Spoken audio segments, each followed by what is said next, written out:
TVN24 নেটওয়ার্কের সাপ্তাহিক আয়োজন 7 দিনের বিশ্ব অনুষ্ঠানে স্বাগত জানাচ্ছি আমি রানা রায়হান। বাংলাদেশের ভূখণ্ড ব্যবহার করে ভারতের রেল ট্রানজিট ও তিস্তা প্রকল্প নিয়ে আলোচনা হয়েছে দুই দেশের সরকার প্রধানের মধ্যে। এই বৈঠক হয়েছে গত শনিবার ভারতের নয়াদিল্লিতে। শেখ হাসিনা নরেন্দ্র মোদীর মধ্যে দ্বিপাক্ষিক বৈঠকে মোট 10টি সমঝোতা স্মারকে সই করে দুই দেশ। এর মধ্যে বাংলাদেশ আওয়ামী লীগ 75 বছর পূর্তি উদযাপন করছে, বাংলাদেশের সবচেয়ে পুরনো রাজনৈতিক দল। আমরা এই বিষয়গুলো আলোচনা করব। এছাড়া দেখছি ইসরায়েল ও হিজবুল্লাহর মধ্যে ছোটোখাটো গোলাগুলি চলছে, তবে পুরোদমে যুদ্ধ শুরুর আশঙ্কাও তৈরি হয়েছে।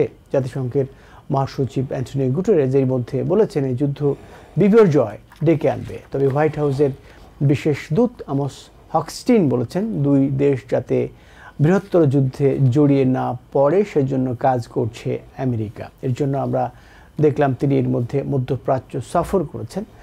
আরেকটি বিষয় আমরা দেখছি আজকেই যেটি এসছে সেটা হচ্ছে বেঞ্জামিন নেতানিয়াহু। তিনি বলছেন যে intense phase of war with Hamas about to end, এরকম একটি কথা তিনি বলেছেন। আমরা এটা নিয়েও আলোচনা করব, গাজার সর্বশেষ পরিস্থিতি নিয়ে। এছাড়া দেখছি আগামী 27 জুন হতে যাওয়া প্রেসিডেন্সিয়াল বিতর্কে প্রেসিডেন্ট জো বাইডেনকে হালকাভাবে নেওয়ার কোনো সুযোগ নেই বলে মনে করেন সাবেক প্রেসিডেন্ট ডোনাল্ড ট্রাম্প। কয়েকটি সূত্র বলছে দুজনেই বিতর্কটিকে বেশ গুরুত্ব দিচ্ছেন।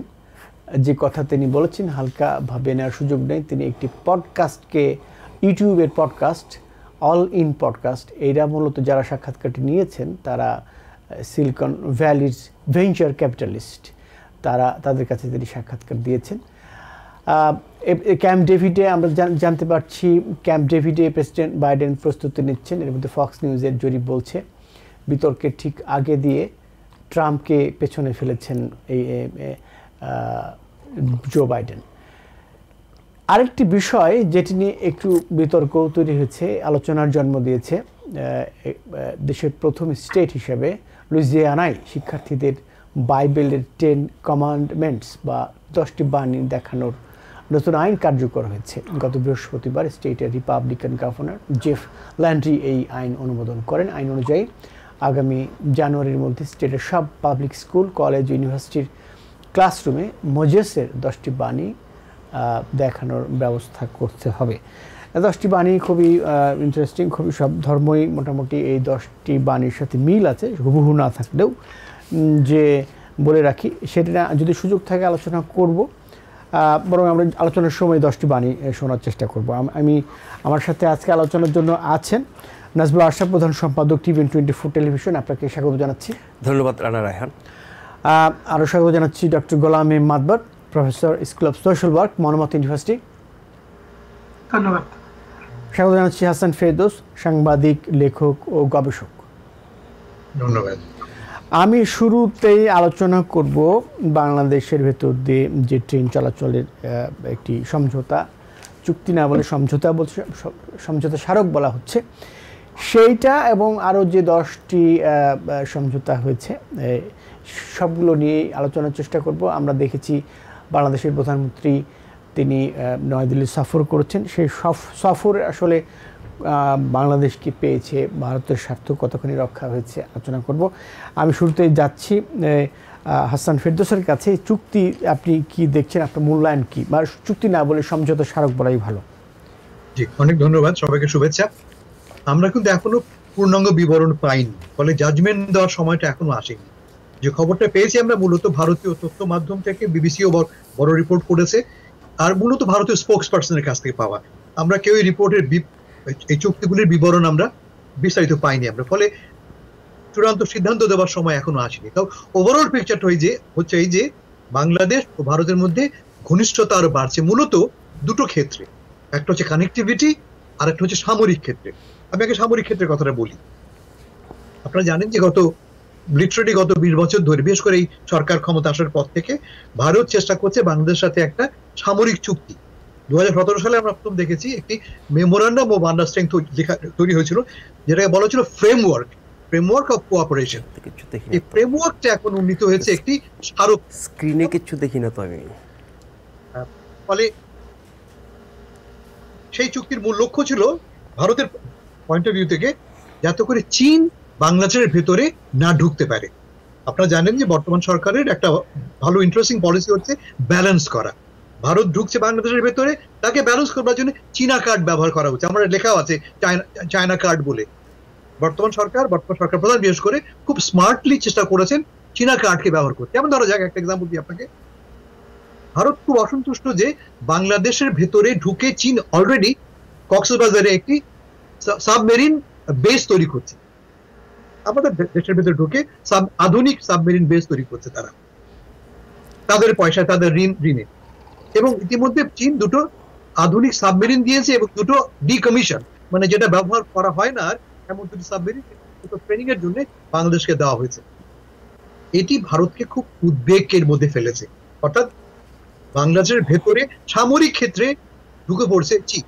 আপনারা জানেন আমরা কিন্তু চীন থেকে উল্লেখযোগ্য পরিমাণ, চীন আমাদের প্রধান রপ্তানিকারক নয়, কিন্তু উল্লেখযোগ্য পরিমাণ মিলিটারি হার্ডওয়্যার আমরা চীন থেকে কিনে থাকি। এখন এটি ভারতের জন্য খুব একটা সন্তোষজনক অবস্থান নয়। ভারত আপত্তি জানিয়েছে। ভারত আর একটা আপত্তি জানিয়েছে কিসে? তিস্তা ব্যারাজ প্রকল্প। আপনারা জানেন তিস্তা নিয়ে আমাদের গত 20 বছর ধরে আমাদের কথা চলছে, চুক্তি তৈরি হয়ে আছে। ভারত পশ্চিমবাংলার মুখ্যমন্ত্রীর আপত্তির কারণে যে চুক্তি স্বাক্ষরিত হয়নি। এখন ভারত কি বলছে, বাংলাদেশ কি করেছে? বাংলাদেশ যখন দেখতে পাচ্ছে যে আমার তিস্তা প্রকল্প বাস্তবায়িত হচ্ছে না, তখন একটা পাল্টা প্রস্তাব তারা গ্রহণ করেছে চীনের সাহায্যে। তা হচ্ছে যে আমাদের অংশে উজানি আমরা একটা বারাজ সেতু নির্মাণ করবো। লক্ষ্য হচ্ছে পানির সুষম ব্যবহার। চীনা পয়সা দেবে, চীনা তৈরি আছে। তারা এই মিটিং এর আগেও তারা জানিয়েছে। ভারত এটা করছি না। ভারত কি চায়? ভারত কি ইন্টারেস্টিংলি ভারত কিন্তু বলছে না আসলে তিস্তা প্রকল্প বাস্তবায়িত করি আমরা। তারা বলছে পাল্টা আমরা এই প্রজেক্টে অংশগ্রহণ করব। যে প্রজেক্ট বাংলাদেশ হাতে নিয়েছে, আমরা সেই প্রজেক্টে পার্টিসিপেট করতে চাই। কোন লক্ষ্যটা কি? চীনকে ছেড়ে ফেলা। এখন আমাদেরকে স্ট্র্যাটেজিক্যালি ভাবতে হবে আমাদের জন্য কোনটা লাভজনক। একটু আগে আপনারা বলেছেন, আমিও বলেছি যে বাংলাদেশের ভেতর দিয়ে দিল্লি থেকে মেঘালয় পর্যন্ত মহাসড়ক যাবে। আমাদের জমি ব্যবহার করে, আমাদের মহাসড়ক ব্যবহার করে, আমাদের পয়সা নির্মিত রাস্তার উপর দিয়ে এই ভারতীয় অথবা আমাদের যৌথ মালিকানাধীন, আমরা এখনো জানি না আলটিমেটলি কি দাঁড়াবে, ট্রেন চলবে। আপনারা জানেন যে সড়কের বা ট্রেন লাইনের লংজিভিটি 5 থেকে 7 বছর, রিপেয়ার এত তার প্রয়োজন পড়ে। এই খরচ কে বহন করবে, কিভাবে বহন করা হবে, আমরা কিছু জানি না। আমরা শুনেছি কি ভারত পদ্মা সেতু দিয়ে পর্যন্ত চাইছে। আমাদের সেতু লোন দিয়ে আমরা এই সেতু বানিয়েছি, সেই পদ্মা সেতু দিয়েও এখন ট্রেন যাবে বা ট্রাক যাবে ভারতীয় মালামাল বহন করবার জন্য। অর্থাৎ আমরা বানাবো সেতু, আমরা বানাবো সড়ক, সুবিধা ভোগ করবো কে? ভারত। এবং এটা আমরা মোটামুটি আমরা স্বীকার করে নিয়েছি। আমরা ভালো কি আর্গুমেন্টে যে আমাদের দুই দেশের মধ্যে বাণিজ্য সম্পর্ক বাড়বে।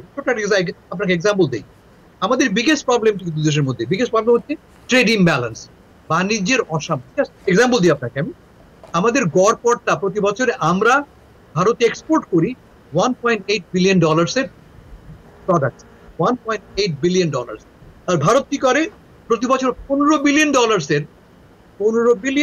এর প্রোডাক্ট এক্সপোর্ট করে। মানে 2 বনাম 15, এই হচ্ছে আমাদের ট্রেড সম্পর্কে। এই মুহূর্তে আমাদের ডেফিসিট হচ্ছে প্রায় $25 বিলিয়ন। এই নিয়ে কিন্তু একটি কথা শুনিনি আমরা এই আলোচনায়। আমাদের প্রধান চ্যালেঞ্জ হচ্ছে এখানে আমাদের দুই দেশের বাণিজ্যিক সমতা অর্জন, কোনো কথা হচ্ছে না।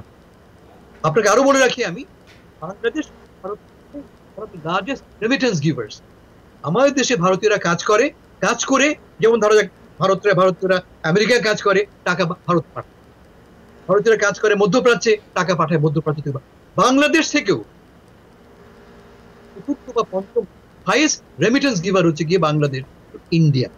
তার মানে ভারত আমাদেরকে ব্যবহার করছে ওদেরকে এনরিচ করবার জন্য। আমরা কি ব্যবহার করতে পারছি? যদি ব্যবহার করতে পারি, ইটস ওয়ান্ডারফুল। যদি আমাদের মধ্যে একটা ব্যালেন্স সম্পর্ক তৈরি হতে পারতো, তাহলে কোনো সমস্যা ছিল না। আনফর্চুনেট সম্পর্ক একদম ব্যালেন্স নয়। ঠিক যেমন ব্যালেন্স নয় আমাদের ট্রেড সম্পর্কটা, একইভাবে অন্য সকল ক্ষেত্রে, এই আপনি একটু আগে বললেন কানেক্টিভিটির কথা বললাম আমরা, সামরিক ক্ষেত্রে একটু কথা বললাম আমরা, সর্বক্ষেত্রে ভারতের আপার হ্যান্ড আছে। ধন্যবাদ। আপনাকে ধন্যবাদ হাসান ফেরদৌস। আমি আমার হাতে সময় কম আছে, এই অল্প সময়ের মধ্যে অল্প করে আমি ডক্টর গোলামী মাতবরের কাছে জানতে চাব। আমি বলে রাখি 2 মিনিটের মধ্যে 2 থেকে 3 মিনিটের মধ্যে আমরা একটা বিরতিতে যাব। ততক্ষণে এই প্রাথমিক মূল্যায়ন শেষ করে বিরতি থেকে ফিরে এসে আবারও আমি ডক্টর গোলামী মাতবরের কাছে যাব। ডক্টর মাতবর, আপনি শুনতে পাচ্ছেন? জি, আমি শুনতে পাচ্ছি, ধন্যবাদ। আসলে দেখুন, বাংলাদেশের পররাষ্ট্রনীতিটা হচ্ছে সবার সাথে সুসম্পর্ক, কারোর সাথে বৈরিতা নয়। এক্সেলেন্ট, ভেরি নাইস আপনার মন্ত্র। বাট এখন বর্তমান যুগে সেটাকে কিন্তু আপনার স্ট্র্যাটেজিক্যালি ম্যানেজ করতে হয়, সুকৌশলে এটাকে আপনার নিয়ন্ত্রণ করতে হয়। এখন দেখুন, বাংলাদেশের ভিতর দিয়ে ভারতের ট্রেন চলবে। আমি আরো জানলাম যে তিস্তা প্রকল্পে ভারত যুক্ত হচ্ছে, আমাদের শ্রদ্ধেয় হাসান ফেরদৌস ভাই খুব সুন্দরভাবে বললেন। আসলে সম্পর্কটা কিন্তু একটা অসম একটা সম্পর্ক। হ্যাঁ, ওই যে 15 বিলিয়ন আর 2 বিলিয়ন, এটা কিন্তু আসলে ইকুয়াল করা খুব difficult, because Bharat is a large country, Bharat has more to offer than compare to Bangladesh. এবং এটাও সত্য যে বাংলাদেশ থেকে $4 বিলিয়ন বোধহয়, if I am not wrong, remittance কিন্তু ভারতে চলে যায়। অর্থাৎ জনশক্তিও বাংলাদেশে এসে কাজ করে, সে টাকাটাও নিচ্ছে। এখন আমার যেটা আপনার মেইন এখানে আমার কাছে ইস্যু যেটা মনে হচ্ছে, দেখুন তিস্তা প্রকল্পের কথা বলা হচ্ছে, এখানে কিন্তু অনেক আগের থেকে চায়না বলছে ইনভেস্টমেন্ট করবে, এবং কারণ আমরা জানি ভারত তখন ফাইন্যান্সিয়াল ক্রাইসিস, এখানে তারা ওইভাবে কোনোদিন এই টাকা দিতেও পারবে না, কিন্তু এখন বলছে তারাও যুক্ত হবে। যুক্ত হবে কিভাবে? এখন আমাদের বাংলাদেশের যে অবস্থাটা এখন দাঁড়িয়েছে, আসলে জানি আমাদের সোর্স কান্ট্রি বা আমাদের এই ধরনের কতগুলো কান্ট্রি দরকার আমাদের ইকোনমির জন্য, সামরিক বলেন বা সব দিক দিয়ে স্বাভাবিকভাবে আমাদেরকে সুকৌশলে চলতে হয়, বিগ কান্ট্রির সাথে ব্যালেন্স করে চলতে হয়। কিন্তু প্রবলেমটা হচ্ছে আসলে এখানে বিগ কান্ট্রি আরেকটা কিন্তু আমরা ইন্টারভেন করছি অনেক ক্ষেত্রে, ইকোনমির ক্ষেত্রে, ট্রেডের ক্ষেত্রে, সামরিক দিক দিয়েও। চায়না দুই দিকে দুই পায়ে নৌকা দিয়ে চলাটা যে আসলে বড়, it's not a easy thing. এই ব্যালেন্সটা কতটুকু করতে পারবে, that is the most important thing. ভারতের অনেক কিছু আছে, বাট ভারতের অনেক কিছু নাই যেটা বাংলাদেশের দরকার, ফাইন্যান্সিয়াল সাইড যেটা আর কি। So it is a very critical situation. But এই যে আপনার অনেকগুলো চুক্তি হচ্ছে বা ট্রেন চলছে, আমিও হাসান ফেরদৌসের সাথে একমত যে what Bangladesh is getting out of it. আমরা জানি ইন্ডিয়া বেনিফিটেড হবে, তাদের যে চিকেন নেকের ওই পাশের যে আপনার স্টেটগুলো, স্বাভাবিকভাবে তারা বেনিফিটেড হবে, তাদের ট্রেড এবং তাদের যে আপনার যে ট্রান্সপোর্টেশন, সব দিক দিয়ে কিন্তু আপনার তারা benefit. What Bangladesh getting out doctor Matbar, আমরা একটা বিরতি থেকে ফিরে এসে এখানে কিন্তু, আচ্ছা ঠিক আছে, আমি আপনার কাছে আসি, বিরতি থেকে ফিরে এসে আপনার কাছে আবারও যাব। আমরা এই পর্যায়ে একটি বিরতি নিচ্ছি, একটু পরেই ফিরে আসছি। যারা অনুষ্ঠানটি দেখছেন আশা করছি ভালো লাগছে, সাথেই থাকবেন। Because people sneeze. Because not everyone washes their hands.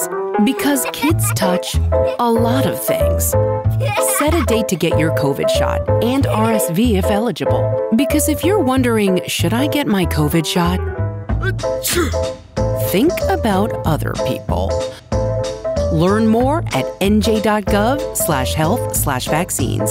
স্বাধীন বিশ্বে আবারও স্বাগত জানাচ্ছি। আমরা আলোচনা করছি বাংলাদেশ ভারত সম্পর্ক এবং সাম্প্রতিক যে 10টি সমঝোতা স্মারক স্বাক্ষর হয়েছে সে বিষয়ে। চলে যাচ্ছি ডক্টর গোলামী মাতবরের কাছে। তো যেটা আমি কন্টিনিউ করছিলাম যে আসলে দেখুন, সম্পর্কটা হচ্ছে এটা একটা অসম সম্পর্ক, কারণ একটা দেশ হচ্ছে পৃথিবীর চতুর্থ, ফিফথ ইকোনমি, মিলিটারি মাইট, আপনার সব দিক দিয়ে আন্তর্জাতিকভাবে যে ভারত, আর বাংলাদেশ তো আমরা জানি বাংলাদেশ। তো এখন যে এই সম্পর্কটা যদি কতটুকু রেসপেক্টফুল, কতটুকু, এই যে আমিও হাসান ফেরদৌসের মতো বলবো যেটা এমইউ আমরা জানছি সই হচ্ছে, 10টা হয়েছে। দেখুন, এর আগে কিন্তু 25 বছর আমাদের কিন্তু চুক্তি ছিল, ফারাক্কা চুক্তি। কতটুকু আমরা কি করতে পারছি সেটাও একটা ভাবার ব্যাপার আর কি, যে আমরা কতটুকু পেয়েছি আর কতটুকু তাদেরকে কনভিন্স করতে পেরেছি।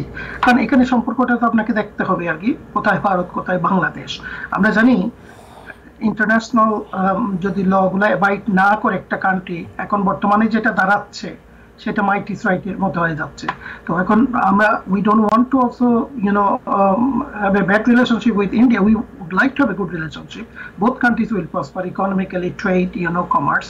But at the same time, আপনার আমাদের সার্বভৌমত্ব, আমি মনে করি these are the things also we need to pay attention to. The whole country will be, like confluence of like everything, transportation including right এখন বাংলাদেশের ভিতর দিয়ে যাবে. So all those things কতটুকু আমাদের কন্ট্রোল থাকবে বাংলাদেশের, those are the things I think need to be spelled out in the MOA, Memorandum of Agreement. যেটা এখন Memorandum of Understanding হচ্ছে, এখানে কতটুকু কিভাবে যে স্টিপুলেট করতে পারছে এই জিনিসগুলো, সেটা হচ্ছে বাংলাদেশের জন্য এখন ভেরি ইম্পর্টেন্ট.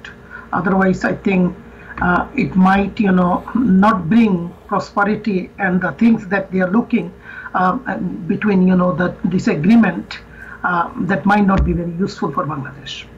ধন্যবাদ ডক্টর গোলাম আব্দুল। আমি যাব নাজবুল আশরাফের কাছে, তার কাছে জানতে চাইব এই যে সমঝোতা স্মারক, এইটা নিয়ে এর মধ্যে এক পক্ষ আমরা জানি বাংলাদেশের একটি পক্ষ তারা বলছে সমস্যা নাই, দুই পক্ষের স্বার্থই এখানে রক্ষা হয়েছে, আর একটি পক্ষ বলছে না এখানে বাংলাদেশের স্বার্থ লঙ্ঘিত হয়েছে। আপনি কি দেখছেন?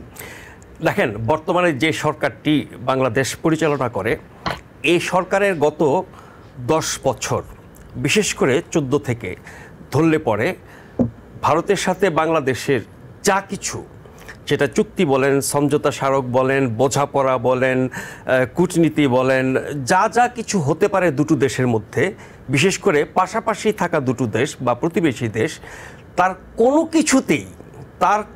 কিছুতেই আপনি যদি কোথাও খুঁজে 0.00001% বাংলাদেশের স্বার্থ খুঁজে পানও, তারপর দেখবেন সেটা ঘুরে ফিরে কোনোভাবে সেটা ভারতের পক্ষে বা তাদের স্বার্থে যাচ্ছে। সোজা কথা, যে কথাটি আগের দুই বক্তা বলছিলেন যে অসম সম্পর্ক বললে এটা আসলে কম বলা হবে। এটা হয়ে গেছে ভারতের সাথে বাংলাদেশের সম্পর্কটা, আবারও বলছি, গত 10 বছরে, এবং সেটা ক্রমাগত বাড়ছে। সেটি কি? আমরা ভারতের যাবতীয় চাহিদা, যাবতীয় ইচ্ছা, যাবতীয় স্বপ্ন, পরিকল্পনা, চাওয়া পাওয়া একেবারে বিনা বাক্যে পূরণ করে যাচ্ছি। আপনি একদম সেক্টর ওয়াইজ, সাবজেক্ট ওয়াইজ, চুক্তি ওয়াইজ বিভিন্ন সময় যেসব বৈঠক হয়, সমঝোতা হয়, আলোচনা হয়, দ্বিপাক্ষিক সফর হয়, মন্ত্রী পর্যায়ে, সচিব পর্যায়ে, প্রধানমন্ত্রী পর্যায়ে, সবগুলোর ক্ষেত্রে বললাম যে এই যে পয়েন্ট সামথিং ব্যতিক্রম হতে পারে, প্রায় সব কিছুতেই, সবগুলো ব্যাপারেই ভারত শতভাগ তার স্বার্থ আদায় করে নিচ্ছে। এখন ধরেন এই যে সমঝোতা স্মারক যে 10টি সই হলো, তার মধ্যে 3টি পুরনো আগের, সেগুলোর নবায়ন হয়েছে, 7টি নতুন হয়েছে। এইগুলোর সাবজেক্টগুলো আমরা জেনেছি, বিস্তারিত এখন আমরা জানি না, কিন্তু সাবজেক্ট এবং দুপক্ষের যেই ব্রিফিং, তাতে করে মোটামুটি একটা ধারণা করা গেছে কি কি বিষয় হয়েছে। বিষয়গুলোতে আপনি যদি ঢোকেন, যেটুকু জানা গেছে, তাতে করে আপনি দেখবেন যে ওখানে পুরোটাই ভারতের স্বার্থ এবং তাদের চাওয়া। এখন ধরেন যেই বিতর্ক বা আলোচনাটি দীর্ঘদিন ধরে বাংলাদেশে হচ্ছে, সেটি হচ্ছে যে 1996-2001 সালের মেয়াদে আওয়ামী লীগ যখন ক্ষমতায় ছিল, মানে 21 বছর পরে প্রথম যখন ক্ষমতায় আসে, তখন ট্রানজিট, ট্রান্সশিপমেন্ট, করিডোর, এই 3টা শব্দ নিয়ে ব্যাপক আলোচনা হয়েছে রাজনীতিতে। আমি তখন রিপোর্টার হিসেবে রেগুলার কাভার করতাম সংসদের অধিবেশনে এটা নিয়ে ব্যাপক বিতর্ক হয়েছে। সরকার এক রকমের ব্যাখ্যা দিত, বিরোধী দল আরেক রকমের বলতো। সরকার বলতো যে না, এখানে আমাদের একটা পারস্পরিক স্বার্থের ব্যাপার আছে, আমরা লাভবান হব, আমাদের অর্থনীতি সমৃদ্ধ হবে, সারা বিশ্বেই সহযোগিতা আছে, কানেক্টিভিটি এটা ওয়ার্ল্ড ওয়াইড অ্যাকসেপ্টেড, ইউরোপিয়ান ইউনিয়নের উদাহরণ দেওয়া হতো, অনেক কিছু বলা হতো। আবার বিপরীতে এর মাধ্যমে বাংলাদেশের স্বার্থ, বাংলাদেশের স্বাধীনতা, সার্বভৌমত্ব, কর্তৃত্ব, সম্মান, মর্যাদা, অধিকার কিভাবে লঙ্ঘিত হতে পারে, সেগুলো আবার আরেক পক্ষ থেকে বলা হতো। তার মানে এই কাজটা শুরু হওয়ার আগেই সংসদে এটা নিয়ে ব্যাপক বিতর্ক হয়েছে, পুঙ্খানুপুঙ্খভাবে নানান দিক নিয়ে বিশ্লেষণ করা হয়েছে, মানুষ জানতে পেরেছে। এখন যা কিছু হয়, সংসদ তো দূরের কথা, সরকার ঠিকমতো বলেও না কি হয়েছে। সেটি দিল্লি গিয়ে হোক আর ঢাকায় এসে হোক, এবং বহু প্রশ্নের উত্তর সরকার দিতে পারে না। এগুলো নিয়ে রাজনৈতিক গালিগালাজ হয়, অভিযোগ পাল্টা অভিযোগ হয়। কিন্তু আমরা সংবাদকর্মী হিসেবে যদি বলি তথ্যভিত্তিক, আমরা ভারতকে সড়ক পথের চলাচলের ব্যবস্থা করে দিলাম, আমরা এখন রেলপথের ব্যবস্থা করে দিব, নদী পথের ব্যবস্থা করে দিব, আমরা একটি বন্দর তাদেরকে অগ্রাধিকার ভিত্তিতে ব্যবহারের সুযোগ দিয়েছি, আমাদের শীর্ষ বন্দর চট্টগ্রাম। আরেকটি বন্দরের দায়িত্ব তারা নিয়ে নেবে, সেটা নিয়ে আলোচনা হচ্ছে। চেয়েছে মানে ব্যাপারটা এরকম দাঁড়িয়েছে, খুব ভাষায় বললে যে আছে না যে কোনো একটি বিষয় নিয়ে আমি দর কষাকষি করবো, আলাপ আলোচনা করবো, আমি আমার দেশের স্বার্থ দেখবো, আমি কি দেবো কি পাবো, ওরকম না। মানে ভারত চায় না কেন এরকম একটা অবস্থায় আমরা থাকি। ভারত কোনো কিছু চাওয়া মাত্রই আমরা পূরণ করে দেব, ভারত চাইলেই আমরা দিয়ে দেব, তার টার্মস অ্যান্ড কন্ডিশনসে, তার স্বার্থে, তার মতো করে। এইটা কেন আমরা করছি সে জায়গায় আমি পরে আসছি। এখন আমরা করিডোর দিচ্ছি, আমরা বন্দর দিচ্ছি, আমরা রেল দিচ্ছি, সড়ক দিচ্ছি, এবং যে সমস্যাগুলো এরই মধ্যে হাসান ভাই বলেছেন শুরুতে, আমাদের সীমান্ত সংকটের ধারে কাছেও আমরা নাই, আমাদের পানি বন্টন তিস্তার ধারে কাছেও আমরা নাই।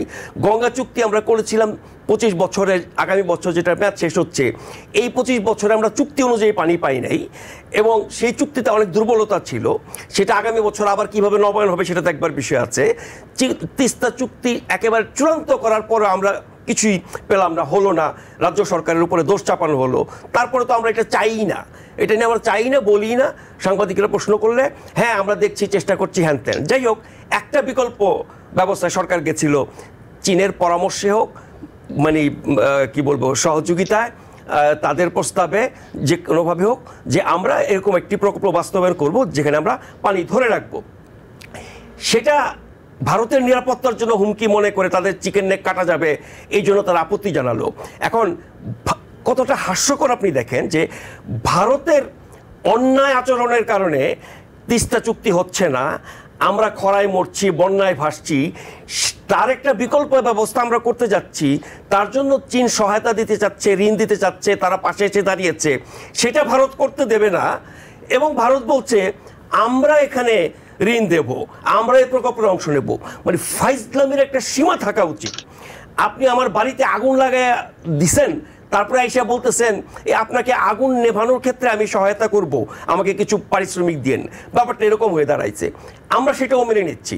তো এরকম অসংখ্য ক্ষেত্রে আপনার বাণিজ্যিক ভারসাম্যহীনতা থেকে শুরু করে আমাদের সীমান্ত, আমাদের করিডোর, কানেক্টিভিটি, আরও যা যা কিছু অসংখ্য বিষয় বলা যায়, প্রত্যেকটা ক্ষেত্রে আমরা যে একেবারে দাসত্ব বরণ করে নিয়েছি।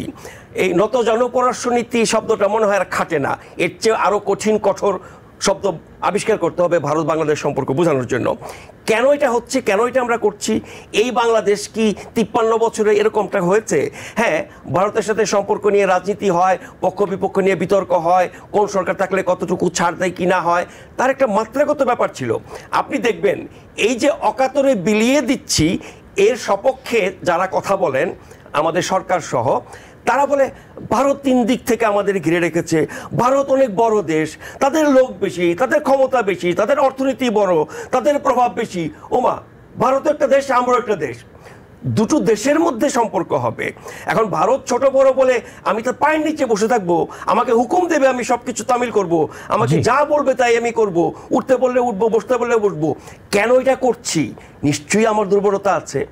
আমার দুর্বলতা হচ্ছে যে আমার জনসমর্থন নাই, আমি সঠিকভাবে নির্বাচিত না, আমার বহু অপকর্ম আছে দেশে বিদেশে, যেগুলো কারণে আমার পক্ষে টিকে থাকা মুশকিল।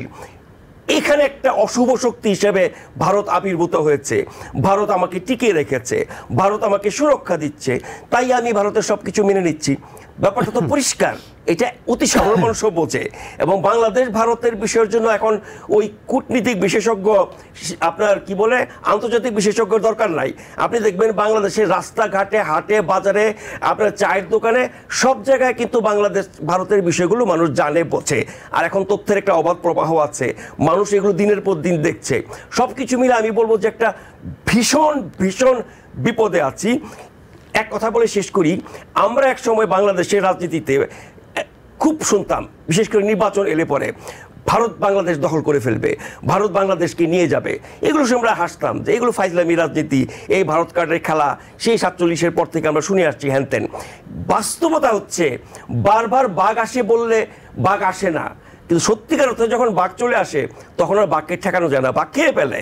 আমাদের বাঘ কিন্তু এসে গেছে এবং সেই বাস্তবতাই তৈরি হয়েছে। এরকম 10টা 20টা 30টা ঘটনা বলা যায়। তাদের যেই আপনার কি অখণ্ড ভারত পুনরুদ্ধার আন্দোলন, তাদের মানচিত্র, আরও মেলা মেলা ব্যাপার আছে এবং সেইগুলোর পক্ষে কাজ করার মতো বাংলাদেশেও প্রচুর মানুষ, প্রচুর শক্তি তৈরি হয়ে গেছে, তারা তৈরি করেছে। সব মিলে আমরা যে কত বড় আপনার হুমকির মধ্যে আছি, দেশের অস্তিত্ব, স্বাধীনতা, সার্বভৌমত্ব, জাতীয় নিরাপত্তা, যা যা কিছু বলেন না কেন, এগুলো এখন শুধু কথার কথা না, এগুলো বাস্তবে রূপ নিয়েছে। নজরুল আশরাফ, আপনাকে ধন্যবাদ, যথার্থই বলেছেন।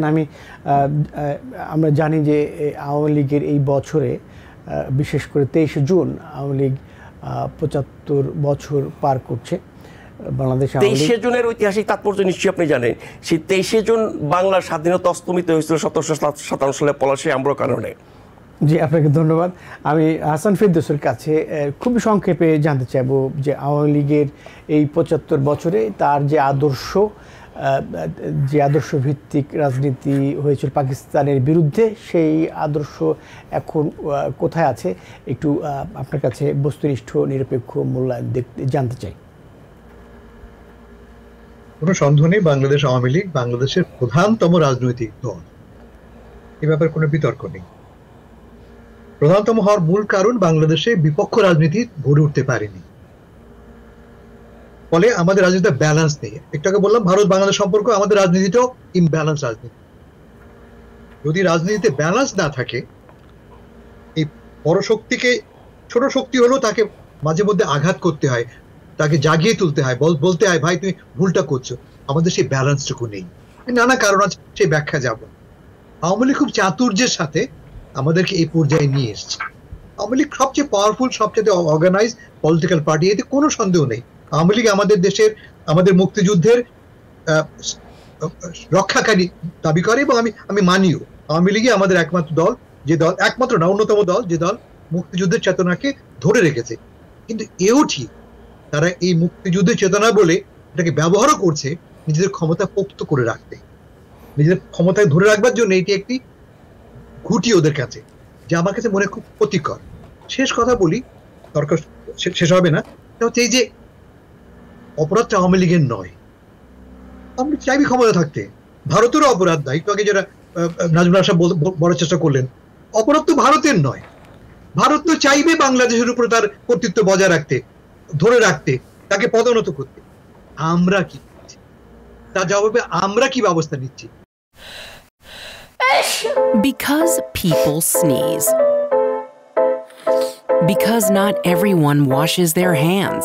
Because kids touch a lot of things. Set a date to get your COVID shot and RSV if eligible. Because if you're wondering, should I get my COVID shot? Think about other people. Learn more at nj.gov/health/vaccines. Awami League ব্যর্থ হচ্ছে, আওয়ামী লীগ ক্ষমতা দেখাচ্ছে, তার পরিবর্তে বাকি দলগুলি কি ব্যবস্থা গ্রহণ করছে? ব্যর্থতা তো ধরা যাক প্রধান বিরোধী দল কোনটা? বিএনপি। একটি লোকটি, যাকে বলতে পারি লোকটি ওই দলের স্পোকস পারসন, কোথায় কোন লন্ডনে কে বসে আছে, তিনি কখন কি বলবেন সেভাবে রাজনীতি চলবে, তা তো হয় না।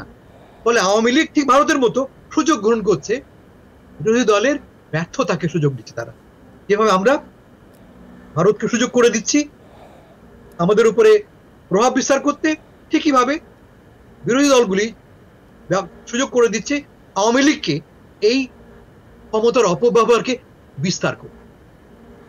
ধন্যবাদ হাসান ফেরদৌস। আমি ডক্টর গোলাম আকবর কাছে আরেকটি প্রসঙ্গে যেতে চাই। সেই প্রসঙ্গে আমরা ছোটোখাটো একটু আলোচনা না রাখলেই নয়। আমরা দেখছি যে ইসরায়েল ও হামাসের প্রসঙ্গে যেটি আসছে, বেঞ্জামিন নেতানিয়াহু যেটি বলছেন যে যুদ্ধের ইন্টেন্স ফেজ শেষ হতে যাচ্ছে, এইটি বলছেন। আরেকটি বিতর্ক এসছে, তিনি বলছেন, বেশ কয়েকবার বলেছেন যে বাইডেন প্রশাসন অস্ত্র দেওয়া, ইসরায়েলকে অস্ত্র দেওয়া স্থগিত রেখেছে, আর বাইডেন প্রশাসন বলছে, তাদের কর্মকর্তারা বলছেন এটা ঠিক না, এবং তারা বলছেন তারা এই বেঞ্জামিন নেতানিয়াহুর এই বক্তব্যে পারপ্লেক্সড বা হতবুদ্ধি এরকম বলছেন। এটা কিভাবে দেখবেন ডক্টর মাদবর? আমি তার আগে আসলে একটু বলতে চাই, নাজমুল ভাই যেটা বললেন যে আসলে বাংলাদেশ একটা দেশ, ভারত একটা দেশ, দ্যাটস ভেরি ট্রু।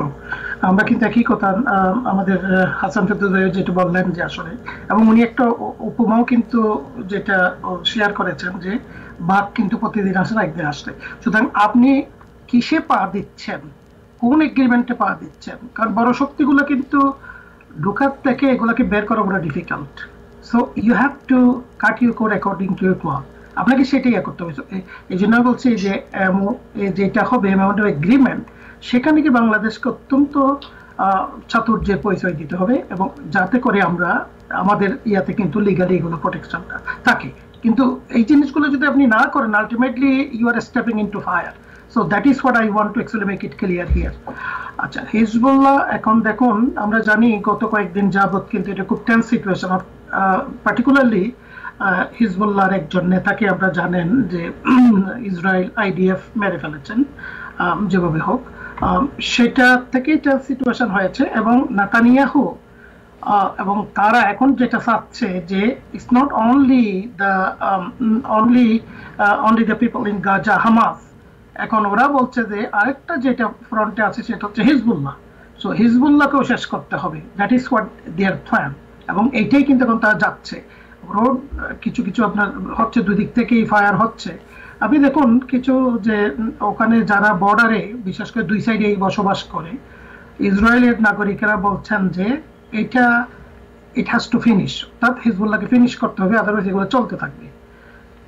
এবং তাদের this common people, they have no other place to go other than staying there. আমি জানি প্রায় 90,000 বোধহয় ওখান থেকে সরিয়ে ফেলেছেন উত্তর ইয়ার থেকে, আপনার ইসরায়েলের গাজার ইয়ার বর্ডারে, আপনার যেটা হচ্ছে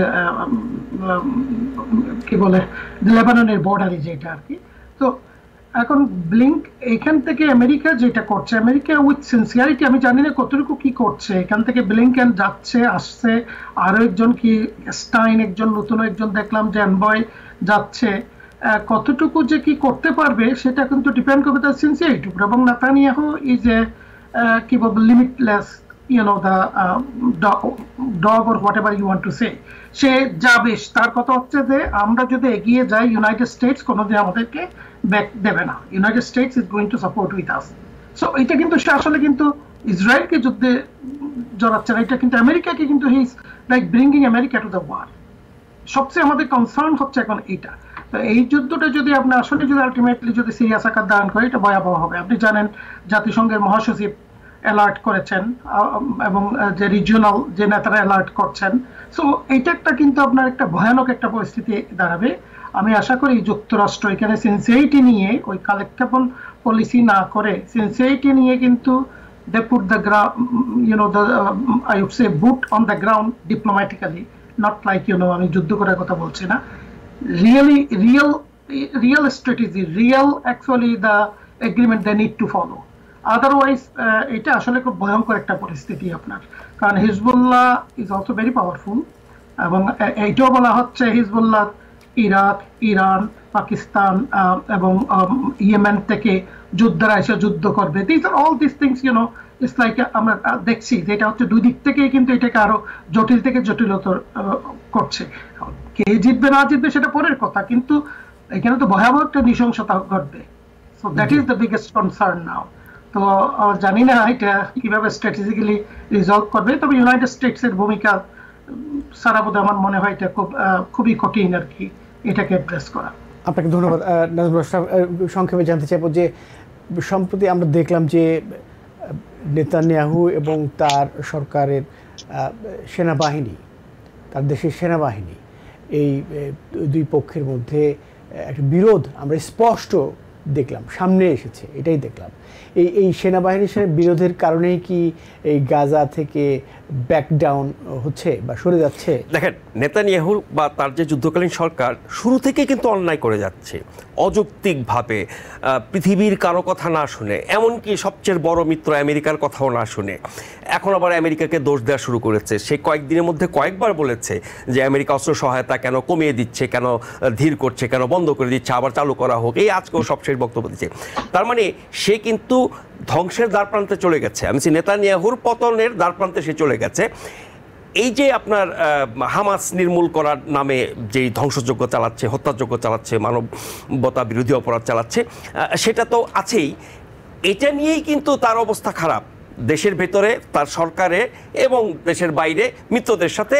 আর যারা ইসরায়েলের মিত্র না কিন্তু আপনার অন্যায়ের বিরোধিতাকারী সারা বিশ্বে সকল দেশের সাথে তো তার সম্পর্ক আছে। এক হামাসের সাথে যুদ্ধ করে তার এই অবস্থা দাঁড়িয়েছে। এখন তার সরকারে তার সেনাবাহিনী যাদের দিয়ে যুদ্ধ করছে তারা প্রকাশ্যে তার বিরুদ্ধে কথা বলছে, তাকে নিয়ে ইয়ারকে ফাজলামি করছে। ওদিকে আপনার হিজবুল্লাহর সাথে যে পর্যায়ে যাচ্ছে মনে হচ্ছে যে যুদ্ধই লেগে যাবে। হামাসের সাথে যুদ্ধ করেই এই অবস্থা, আবার যদি হিজবুল্লাহর সাথে পুরোদমে যুদ্ধ হয়, আবার ওদিকে হুতিও কিন্তু যথেষ্ট তৎপর হয়েছে সাম্প্রতিক কালের তার তৎপরতাগুলো আপনি নিশ্চয়ই জানেন। সব কিছু মিলিয়ে তার এখন মানে বহুমুখী সমস্যার মধ্যে পড়েছে। ওই অবস্থায় সে কতটা টিকতে পারবে, আমি বলছি নেতানিয়াহু বা তার সরকার কতটা টিকতে পারবে সেটি হচ্ছে দেখবার বিষয়। এখানে নিশ্চয়ই যেটা ডক্টর মাদবর বলছিল যে আমেরিকার ভূমিকা নিশ্চয়ই সবচেয়ে গুরুত্বপূর্ণ, কিন্তু নেতানিয়াহু তো এখন ডেসপারেট, সে তো এখন মরিয়া, সে তো আমেরিকার কথাও শুনছে না বা শুনবে না, এবং সে শুধুমাত্র তার ক্ষমতা এবং অবস্থান ধরে রাখার জন্য, টিকে থাকার জন্য তার সরকারে, তার দেশে, তার মিত্র, তার শত্রু যা কিছু আছে সব কিছুর মোকাবেলা সে তার মতো করে করার চেষ্টা করছে কট্টরপন্থী কিছু মানুষের কথায়। সেই জায়গায় আমার ধারণা যে এই পুরো সংকটটা হয় নেতানিয়াহুর পতনের মাধ্যমে এর একটা সমাপ্তি না, মানে আপাত অবসান হবে। তা না হলে যে আশঙ্কাটি শুরু থেকে সারা বিশ্বের সবাই, বিশ্লেষক থেকে শুরু করে জাতিসংঘের মহাসচিব পর্যন্ত সবাই যে কথাটা এতদিন বলে আসছে, শুরু থেকে আমেরিকা বলেছে যে এই সংকট যাতে গোটা মধ্যপ্রাচ্যে ছড়িয়ে না পড়ে, এবং সেটা যদি মধ্যপ্রাচ্য ছড়িয়ে পড়ে তারপরে বিশ্বজুড়ে ছড়িয়ে পড়বে, তারপর তৃতীয় বিশ্বযুদ্ধ হবে, এরকম নানা আশঙ্কার কথা অনেকে অনেকভাবে বলছে। এখন এই নেতানিয়াহুর পতন বা টিকে থাকার উপর নির্ভর করে এটা কতটা ছড়াবে এবং তার প্রভাব গোটা বিশ্বে কতটা পড়বে। ধন্যবাদ নাজমুল আশরাফ, আপনার কাছে ধন্যবাদ। আমি এখন হাসান ফেরদৌসের কাছে যাব। সেটি হচ্ছে যে ইসরায়েল, হামাস এবং এদিকে হিজবুল্লাহ সম্পর্কে আপনার মূল্যায়ন জানতে চাইব। একই সঙ্গে প্রশ্ন করে রাখি, সেটি হচ্ছে লুইজিয়ানায় যে আইন হয়েছে, হিব্রু বাইবেলের 10টি বাণী শিক্ষার্থীদের দেখাতে হবে, এই আইন হয়েছে, এইটা কি আমেরিকাকে পেছনের দিকে নিয়ে যাচ্ছে কি না? আমি এটা নিয়ে আগে কথা বলি, এই দ্বিতীয় প্রশ্নটা আগে উত্তর দিই আমি। তা হচ্ছে যে অবশ্যই আমেরিকা তো আজকে থেকে পেছনে হাঁটছে না। আমেরিকা যে মুহূর্তে এই লাল এবং নীলের বিভক্তিটা এত স্পষ্টতর হয়েছে, তখন থেকে এই ধর্মকে ব্যবহার করা হচ্ছে একদিকে রাজনীতিতে অবস্থান পোক্ত করবার জন্য, অন্যদিকে আমেরিকার প্রোগ্রেসকে টেনে ধরবার জন্য। আমেরিকার মূল সমস্যা কোথায়? আমেরিকার মূল সমস্যা এই দেশটি বিভক্ত, নানাভাবে বিভক্ত, লেফট রাইটের মধ্যে বিভক্ত, ব্ল্যাক অ্যান্ড হোয়াইটের মধ্যে বিভক্ত, রিলিজিয়াস নন রিলিজিয়াস মধ্যে বিভক্ত। রেড স্টেটস গুলি, লুইজিয়ানা একদম ওয়ান অফ দ্য রেডেস্ট স্টেটস, যেখানে ধর্মকে ব্যবহার করার চেষ্টা আজ থেকে নয়, 10 বছর আগে লুইজিয়ানা স্টেট সুপ্রিম কোর্টে ঠিক এক্স্যাক্টলি এই 10 কমান্ডমেন্টস রাখার একটা ব্যবস্থা করা হয়েছিল। মাথায় রাখতে হবে যে মার্কিন শাসনতন্ত্রে কিন্তু স্পষ্ট বলা আছে চার্চ অ্যান্ড স্টেটের সেপারেশনটা এনশিওর করতে হবে, ধর্ম এবং রাষ্ট্রকে এক করা যাবে না। কিন্তু কনজারভেটিভ মনে করছে ঠিক উল্টো, এটা আমাদের জন্য লাভজনক, কারণ আমি খাওয়াতে পারি পাবলিককে, ফলে এটা খাওয়ানোর চেষ্টা। কিন্তু মাথা রাখবেন যে এটা নেওয়া হয়েছে স্টেট লেভেলে, চ্যালেঞ্জ হবে, এবং চ্যালেঞ্জ হলে আমি quite definite supreme court uphold করবে এবং এই সিদ্ধান্তকে বাতিল করবে। যেভাবে লুইজিয়ানার স্টেট কোর্টে 10 কমান্ডমেন্ট রাখার সিদ্ধান্ত বাতিল হয়েছিল। এখন আপনার কথায় যাই, অন গাজা এবং কি বলে যে কথা আলোচনা শুরু করছেন আপনারা, ড্যানিয়েল হাগারি হচ্ছে গিয়ে ইসরায়েলের মিলিটারির স্পোকস পারসন, যে কথাটা আশরাফ ভাই বলার চেষ্টা করলেন, যে তিনি ডিসএগ্রি করছেন কিভাবে, যে আমাদের একটা ডে আফটার প্ল্যান লাগবে। তিনি এই কথা বলছেন কি, তিনি বলছেন যে হামাসকে নিশ্চিহ্ন করা যাবে না, কারণ হামাস একটা idea, you can't kill an idea. এটা ভেরি ইন্টারেস্টিং। কে বলছে? সামরিক বাহিনীর মুখপাত্র বলছে। এখন ইসরায়েলের সামরিক বাহিনীর এই বক্তব্য আপনি কি মনে করেন ইসরায়েলের অন্যান্য দলগুলি না জেনে না শুনে তাদের সঙ্গে না কনসাল্ট করে বলা হয়েছে? ইম্পসিবল। অবশ্যই এই কথাগুলি কনসালটেশনের পরেই তার মাধ্যমে বলা হয়েছে। সিগন্যালটা কি? দুরকম বার্তা আসছে ইসরায়েল থেকে। একটা বার্তা হচ্ছে যে বার্তা দিচ্ছে মার্কিন যুক্তরাষ্ট্র হোয়াইট হাউস থেকে, যে বসি টেনে ধরো, ইটস অ্যাবাউট টাইম, যেটা স্পষ্ট বলেছে বাইডেন তার টেলিফোন কনভারসেশন 2 সপ্তাহ আগে নেতানিয়াহুকে, যে ভাই তুমি তো জিতে গেছো, take the win and stop. এটা এক্স্যাক্টলি এই কথা দিয়ে বল, টেক দ্য উইন, বিজয়টা গ্রহণ করো, বাড়াবাড়ি করো না। তিনি ইরানের কথা বলছিলেন, ইরানি পাল্টা হামলা করো না। ইসরায়েলের সমস্যাটা কি? ইসরায়েলের ভিতরে সমস্যাটা কি? 3 রকমের সমস্যা। এক হচ্ছে নেতানিয়াহু একটা মাইনরিটি গভর্নমেন্টের প্রধান, কোয়ালিশন তিনি করেছেন, যে কোয়ালিশনের নেতৃত্বে কারা আছে? Extreme right. ইসরায়েলের ইতিহাসে এরকম দক্ষিণপন্থী সরকার গঠিত হয়নি, এবং তারা যদি নেতানিয়াহু সামান্য পরিমাণ ছাড় দেয়, তারা কিন্তু নেতানিয়াহুকে পদত্যাগে বাধ্য করবে, নির্বাচন ডাকতে তারা বাধ্য করবে। ফলে নেতানিয়াহু কিন্তু একটা বাইন্ডিং এর মধ্যে আছে। টিকে থাকবার জন্য আগামীকাল নেতানিয়াহু ক্ষমতা থেকে চলে যায়, তাকে তো গ্রেফতার করা হবে, তার নামে তো ইনডাইটমেন্ট আছে অলরেডি। ফলে তাকে টিকে থাকবার জন্য যুদ্ধটা কন্টিনিউ করতেই হবে। কিন্তু যে মজার ব্যাপার হচ্ছে যে আমরা শেষ করব, আমি 1 মিনিট কথা বলছি, আমেরিকা কেন করছে না? যদি আমি শুনছিলাম একটু আগে ম্যাক্স বুমেন্থের বক্তব্য, ম্যাক্স বলছে যদি একটা টেলিফোন করে আমাদের প্রেসিডেন্ট বাইডেন, নেতানিয়াহুকে বলে stop it, he must stop it. উনি বলছেন না, তো কারণটাকে বলছেন না। তার কারণ তাকে সামনে নির্বাচন, যে নির্বাচনে এই প্যাক মানে ইসরায়েল লবি এত পাওয়ারফুল, তারা এই পরিমাণ অর্থ ব্যয় করছেন। যেমন ধরা যাক 21 তারিখে, জুলাই 21 তারিখে ওয়াশিংটনে আসছেন কে? নেতানিয়াহু, যার সাথে মার্কিন সরকারের বিবাদ, এবং তিনি ওপেনলি বলেছেন যে মার্কিন প্রেসিডেন্ট আমার স্বার্থ রক্ষা করছে না। তিনি আসছেন, গতবার তিনি এসেছিলেন ওবামার সময়, ওবামাকে ডিনাউন্স করে তিনি এসেছিলেন, এবারও আসছেন তিনি ডিনাউন্স করে, এবং ওয়েলকাম করছে কে? 2 পক্ষই, ডেমোক্র্যাটরাও রিপাবলিকানরাও। আমাদের ডেমোক্রেটিক পার্টির প্রধান ডেপুটি স্পিকার মানে ওদের লিডার হাকিম জেফরিজ, তিনি হচ্ছেন কি লার্জেস্ট রিসিপিয়েন্ট অফ এই প্যাক মানি। আপনারা কি জানেন? সবচেয়ে বেশি পয়সা সে পায় এই প্যাকের কাছ থেকে। ফলে সে কেন আরবদের স্বার্থ রক্ষা করবে, ইহুদিদের রক্ষা করবে না? It's all about who is in charge. In charge হচ্ছে গিয়ে এই প্যাক মানে America Israel political action committee. আপনাকে অসংখ্য ধন্যবাদ হাসান ফেরদৌস, ধন্যবাদ জানাচ্ছি নাজমুল আশরাফ আপনাকে, একই সঙ্গে ধন্যবাদ জানাচ্ছি ডক্টর গোলামে মাতবার আপনাকেও। আজকের মতো এখানে অনুষ্ঠান শেষ করতে হচ্ছে, দেখা হবে আগামী পর্বে। সবাই ভালো থাকবেন, সুস্থ থাকবেন।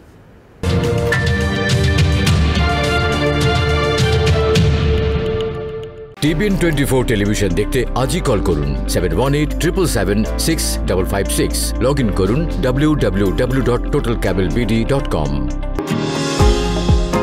নিউ ইয়র্ক থেকে সম্প্রচারিত টিবিএন 24 টেলিভিশন বিশ্বজুড়ে বাঙালির কণ্ঠস্বর।